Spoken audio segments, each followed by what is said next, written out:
what we're about to see this committee do is vote on several nominees who are so extreme, who are so unqualified, that they could not have a prayer of getting even a single Republican vote on this committee. And as everyone knows, Senator Graham votes for most of Biden's nominees. It is unusual that Senator Graham does not give a Republican vote to a Biden nominee. But there's a small subset of these nominees that are so beyond the pale that they have no prayer of getting a Republican nominee. This first nominee, Charnel Beckelgren, is so amazingly unqualified, she may well have the title for the least qualified nominee I've seen in 11 years serving on this committee. When Senator Kennedy asked her what Article 5 of the Constitution was, she had no idea. Judge, on the far end, tell me what Article 5 of the Constitution does. Article 5 is not coming to mind at the moment. When Senator Kennedy asked her what Article 2 of the Constitution was, she said, I don't know. Okay. How about Article 2? Neither is Article 2. Okay. Mind you, Article 2 is the provision of the Constitution that creates the president and the executive branch of the government. Any first-year law student that didn't know what Article 2 of the Constitution was would flunk con law. This is not some obscure question about some Latin phrase no one should know. This is literally the basic architecture of our Constitution. By the way, Joe Biden has nominated her to be an Article 3 judge. Article 3 is right after Article 2. It creates the federal judiciary. I assume she doesn't know what that is either. To give you a sense of how unqualified this nominee is, she listed in her judiciary questionnaire her top 10 litigated cases. And I just want you to pause and read this for a second. Her top 10, she did a driver's license revocation. She did a second driver's license revocation. She did an unemployment benefits appeal.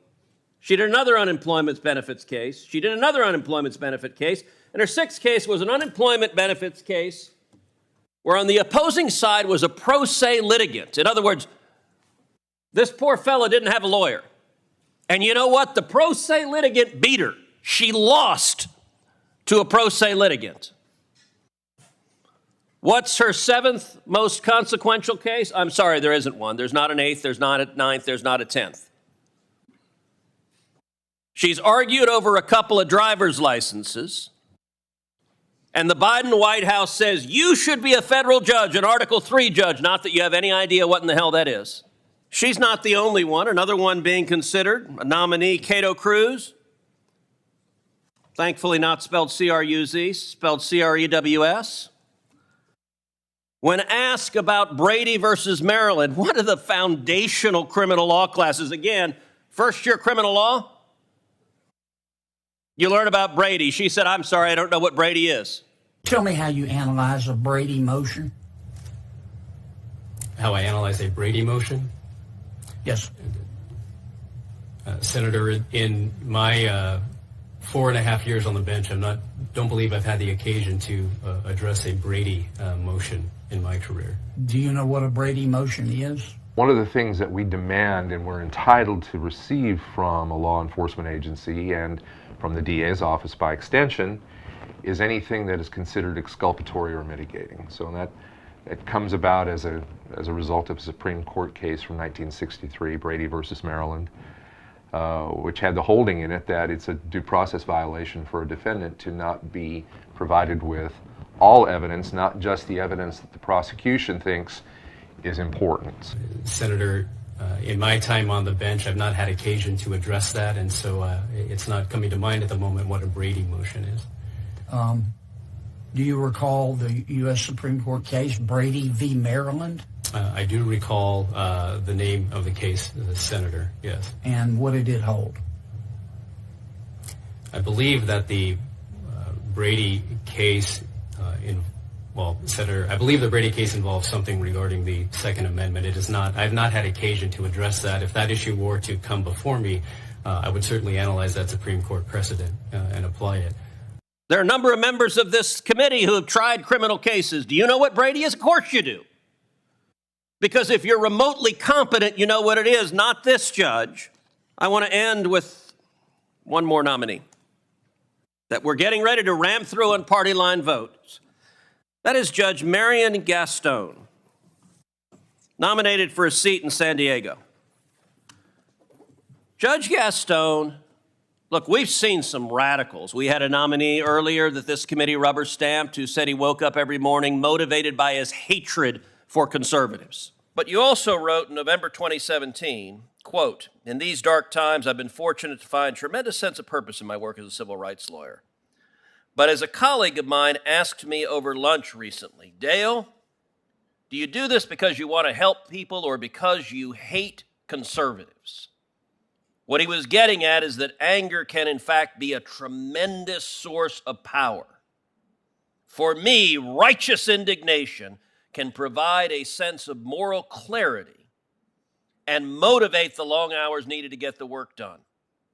But it's only a short-term burst. It's not sustaining in the long run.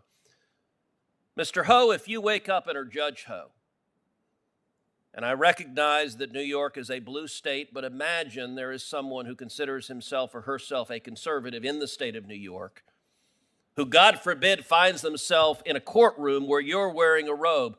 What comfort do you think that litigant would have that you described the hatred of conservatives, the righteous indignation, the anger at conservatives as a tremendous source of power for you personally? How does that possibly give anyone comfort that you would be a fair and impartial judge? Thank you, Senator Cruz, for giving me an opportunity to address this. As I mentioned to some other members of the committee, this was a comment that I made in church where I was relaying a joke that someone else had told, the point of which was that that kind of temporary sugar rush from being angry at someone, while it can feel powerful in a moment, it's not the kind of thing that is sustaining for a human being in the long run. That at the end of the day, if you want to do good work in the world, it has to come from a different place, a place of love for your fellow person. And that's what I was trying to convey to my fellow congregants at my church. Well, that's not what you said. Senate Democrat says, sounds like a judge to me. But let's see just how moonbat crazy we're willing to put on the bench. Here's a quote from Judge Gaston. "Children are not safer because registered sex offenders are prohibited from residing near schools, parks, daycare centers, and other places where children tend to gather." And in fact, Judge Gaston continued, let's go to the next one. Judge Gaston continued, "The conclusions and recommendations are that, difficult as it might be," so at least Judge Gaston recognizes this is pretty wingnut.